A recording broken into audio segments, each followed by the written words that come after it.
महाराष्ट्र नवनिर्माण सेनेचे पक्षप्रमुख राज ठाकरे हे हिंगोली जिल्ह्याच्या दौऱ्यावर आले असता त्यांनी तीर्थक्षेत्र औंढा नागनाथ येथील 12 ज्योतिर्लिंगापैकी 8वे ज्योतिर्लिंग नागनाथ प्रभूचे मनसे प्रमुख राज ठाकरे यांनी दर्शन घेऊन महापूजा केली।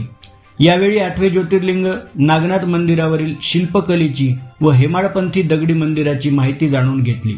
देवस्थानचे व्यवस्थापक सुरेंद्र डफळ यांनी नागनाथ मंदिराची प्रतिमा व पुष्पगुच्छ देऊन सत्कार केला। यावेळी मनसे जिल्हा पक्षप्रमुख बंडू कुटे, औंढा नागनाथ तालुका प्रमुख दीपक सांगळे, दीपक जगताप, वैभव बल्लाळ, प्रदीप मुदळकर, कृष्णा जाधव, महंत सुरेश गिरी, महंत महेश गिरी, आबागुरू बल्लाळ, दर्शन पाठक, महेश जोशी, कृष्णा पाटील, नागेश माने, बबन सोनुने, गणेश जगताप आदी उपस्थित होते। पोलीस निरीक्षक जीएस राहिरे, पोलीस उपनिरीक्षक किशोर पोटे, जमादार संदीप टाक, दिलीप नाईक, ज्ञानेश्वर गोरे, विश्वनाथ ढोणे, सुभाष जैताडे, अमोल चव्हाण यांनी कडक बंदोबस्त दिला होता।